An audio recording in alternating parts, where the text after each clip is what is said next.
Al Gore is the former vice president under Clinton, and also presidential candidate who ran against George Bush. Yeah.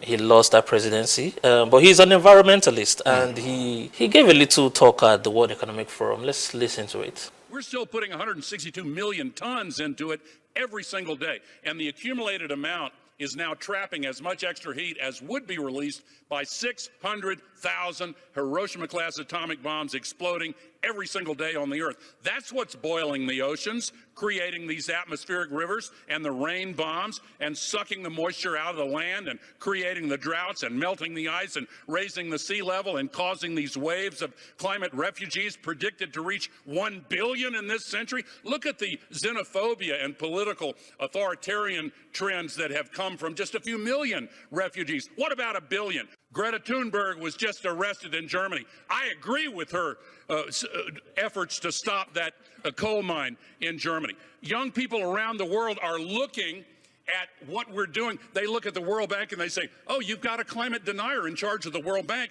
So why are you surprised that the World Bank is completely failing to do it? Boy, that's a lot of energy right there. I don't understand his anger. You see, but what he's trying to do, he's trying to use hyperbolic language to create a narrative that makes you, we need to do something right now. He's trying to, mobilize the youthful energy, because he's obviously trying to pander to the youths. Right. He's using language like atmospheric river, rain bombs. What is he saying? So these are the things, Al Gore is obviously an environmentalist. He has made no secret about it. In that clip, if you further look at all the things he said, one of the things he did was he basically made a direct attack at the president of the World Bank. Right. Now, the president of the World Bank appears to not be going with all of this climate narrative. Right. That's a man who was appointed by President Trump and has been sitting there ever since. And you can see that there are direct attacks at anybody in leadership position who is not going with the whole climate narrative. Okay. So these are the hypocrisies that need to be countered. And with this whole thing, and I'll just talk about the whole BlackRock thing, because the climate narrative, it's a hypocrite. It's not a truthful narrative. Right. Now, BlackRock head is a guy called Larry Fink. He also sits on the board of the World Economic Forum. Right. What they do at BlackRock is they impose all of these restrictions, emissions caps on the oil and gas companies like your Exxons. Right. And so, as a result, they stop their projects all over the world, because those restrictions stop. They essentially make oil and gas projects to stop. Right. Now, you would think that those oil fields are going to just stop production or stop development. Yeah. But what just happens in a place like, for example, Sichuan province in China, what just happened was PetroChina just took over that oil field and started developing it. So it's not like they've stopped the emissions that's going to come out of there. And BlackRock are also, I think, 44% ownership of that development that is happening. Wow. So it's just taking from one hand and giving to the other. And you are not essentially stopping the flow at all. The flow of the emissions or whatever. It's just trying to weaken the West. The common man, because the common man that actually benefits from production of oil and gas, you're going to stop oil and gas jobs and transfer it to other places like China. Right. They don't place as much restriction on China. China are signed to the climate agreement, but they don't fulfill any part of their obligation whatsoever. So this is the hypocrisy of the climate narrative. And it didn't start yesterday. It's always been like that. So what I really now want to use to finalize all of this is the call out from Jordan Peterson. Yes. So let's talk about that. Talk about that. So our Pastor Chris, recently called for an alternative to the World Economic Forum. We need alternative voices because the narratives coming out from Davos are sinister, and that's saying it lightly. So,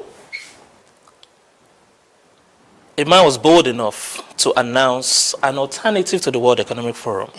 And that is Dr. Jordan Peterson. Is a Canadian psychologist, author, and media commentator. He recently announced on a podcast the launch of a new alternative to the World Economic Forum. It's going to be a consortium of, very powerful individuals as well. They are going to have their first conference in London in October. Okay. So this is a real thing that is taking place. Obviously, he didn't give too much away because between now and October is a long time, and a lot of things need to be in place. Exactly. So our pastor called for an alternative. This man has announced an alternative. So if you ask my personal opinion, I think we need to pray for the success of this.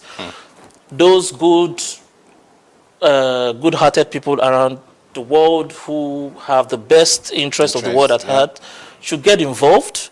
We need to pray that this new system is not infiltrated with the wrong mindset. But this is a very good news. Absolutely. He's a very powerful man. This is a man who, I believe, for the last 2 years gave his life to Christ. Yeah, it's here and there though, like kind of like hit and miss in a way. He's because But he's who can God not use? That's the thing. Exactly. God can use Nebuchadnezzar.